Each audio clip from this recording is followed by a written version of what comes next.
Incident by Anton Chekhov. It was morning. Brilliant sunshine is piercing through the frozen lacework on the window panes into the nursery. Vanya, a boy of 6, with a cropped head and a nose like a button, and his sister Nina, a short, chubby, curly-headed girl of 4, wake up and look crossly at each other through the bars of their cots. "Ooh, ooh, ooh, ooh." Naughty children, grumbles their nurse. Good people have had their breakfast already, while you can't get your eyes open. The sunbeams frolic over the rugs, the walls, and nurses' skirts, and seem inviting the children to join in their play, but they take no notice. They have woken up in a bad humor. Nina pouts, makes a grimace, and begins to whine. "Breakfast, nurse, breakfast." Vanya knits his brows and ponders what to pitch upon to howl over. He has already begun screwing up his eyes and opening his mouth, but at that instant the voice of Mama reaches them from the drawing room, saying, "Don't forget to give the cat her milk, she has a family now." The children's puckered countenances grow smooth again as they look at each other in astonishment.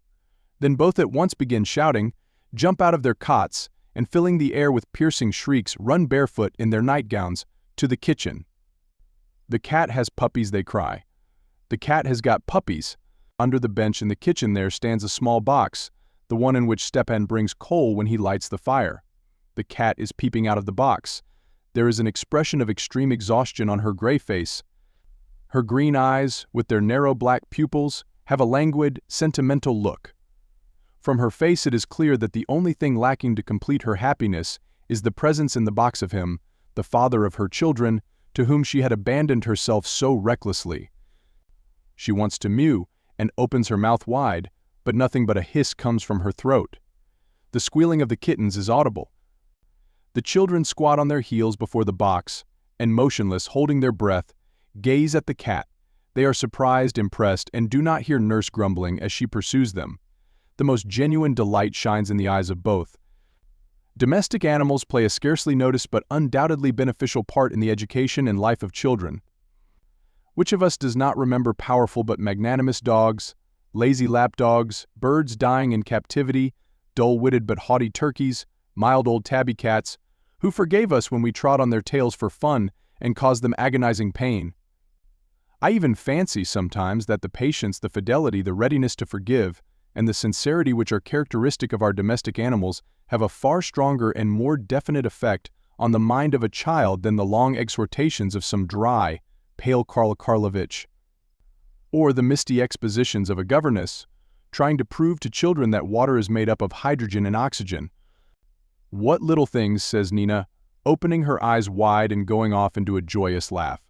"They are like mice." 1, 2, 3, Vanya counts. 3 kittens. "So there is one for you, one for me, and one for somebody else too." Murm. Murm, purrs the mother, flattered by their attention. Murm. After gazing at the kittens, the children take them from under the cat and begin squeezing them in their hands. Then, not satisfied with this, they put them in the skirts of their nightgowns and run into the other rooms. "Mama, the cat has got pups," they shout. Mama is sitting in the drawing room with some unknown gentleman. Seeing the children unwashed, undressed, with their nightgowns held up high, she is embarrassed and looks at them severely. "Let your nightgowns down, disgraceful children," she says. "Go out of the room, or I will punish you." But the children do not notice either Mama's threats or the presence of a stranger. They put the kittens down on the carpet and go off into deafening squeals. The mother walks round them, mewing imploringly. When, a little afterwards, the children are dragged off to the nursery, dressed, made to say their prayers, and given their breakfast, they are full of a passionate desire to get away from these prosaic duties as quickly as possible and to run to the kitchen again. Their habitual pursuits and games are thrown completely into the background.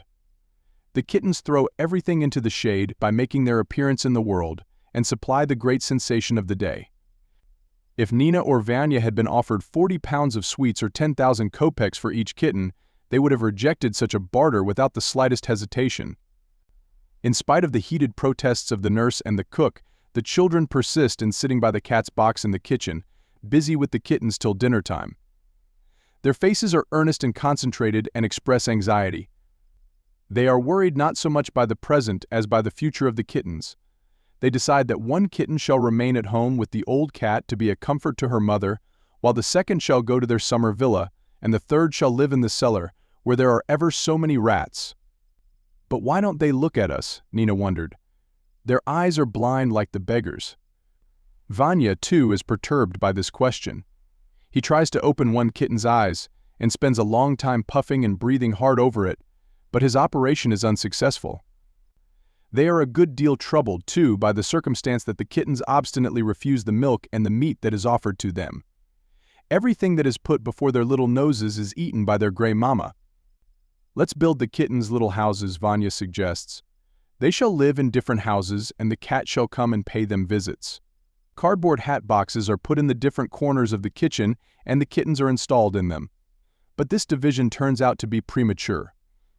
The cat, still wearing an imploring and sentimental expression on her face, goes the round of all the hat boxes and carries off her children to their original position. The cat's their mother, observed Vanya, but who is their father?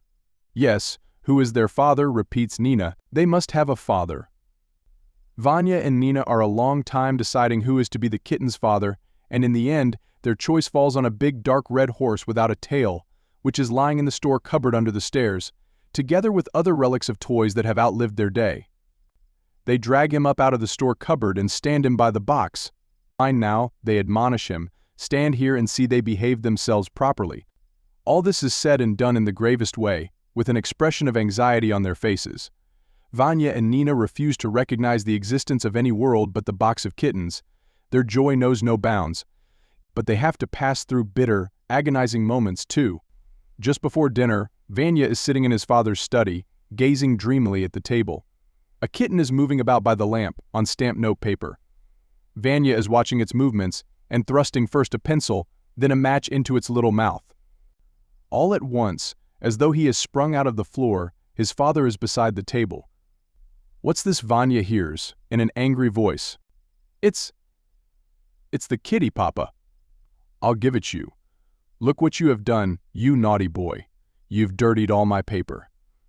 To Vanya's great surprise, his papa does not share his partiality for the kittens, and instead of being moved to enthusiasm and delight, he pulls Vanya's ear and shouts, "Stepan, take away this horrid thing." At dinner, too, there is a scene. During the second course there is suddenly the sound of a shrill mew. They begin to investigate its origin and discover a kitten under Nina's pinafore. "Nina, leave the table," cries her father angrily. "Throw the kittens in the cesspool. I won't have the nasty things in the house." Vanya and Nina are horrified. Death in the cesspool, apart from its cruelty, threatens to rob the cat and the wooden horse of their children, to lay waste the cat's box, to destroy their plans for the future, that fair future in which one cat will be a comfort to its old mother, another will live in the country, while the third will catch rats in the cellar. The children begin to cry and entreat that the kittens may be spared. Their father consents, but on the condition that the children do not go into the kitchen and touch the kittens. After dinner, Vanya and Nina slouch about the rooms, feeling depressed. The prohibition of visits to the kitchen has reduced them to dejection. They refuse sweets, are naughty, and are rude to their mother. When their uncle Petrusha comes in the evening, they draw him aside and complain to him of their father, who wanted to throw the kittens into the cesspool. "Uncle Petrusha, tell Mama to have the kittens taken to the nursery," the children beg their uncle. "Do tell her." There. "Very well," says their uncle, waving them off. All right. Uncle Petrusha does not usually come alone. He is accompanied by Nero, a big black dog of Danish breed, with drooping ears and a tail as hard as a stick. The dog is silent, morose, and full of a sense of his own dignity. He takes not the slightest notice of the children, and when he passes them hits them with his tail as though they were chairs. The children hate him from the bottom of their hearts, but on this occasion, practical considerations override sentiment. "I say, Nina," says Vanya, opening his eyes wide. "Let Nero be their father instead of the horse. The horse is dead and he is alive, you see." They are waiting the whole evening for the moment when Papa will sit down to his cards, and it will be possible to take Nero to the kitchen without being observed. At last, Papa sits down to cards. Mama is busy with the samovar and not noticing the children. The happy moment arrives. "Come along," Vanya whispers to his sister. But at that moment Stepan comes in and, with a snigger, announces, "Nero has eaten the kittens, madam." Nina and Vanya turn pale and look at Stepan with horror. "He really has," laughs the footman. "He went to the box and gobbled them up." The children expect that all the people in the house will be aghast and fall upon the miscreant Nero, but they all sit calmly in their seats, and only express surprise at the appetite of the huge dog. Papa and Mama laugh. Nero walks about by the table, wags his tail, and licks his lips complacently. The cat is the only one who is uneasy. With her tail in the air she walks about the rooms, looking suspiciously at people and mewing plaintively. "Children, it's past 9, cries Mama, "it's bedtime." Vanya and Nina go to bed, shed tears, and spend a long time thinking about the injured cat and the cruel, insolent, and unpunished Nero.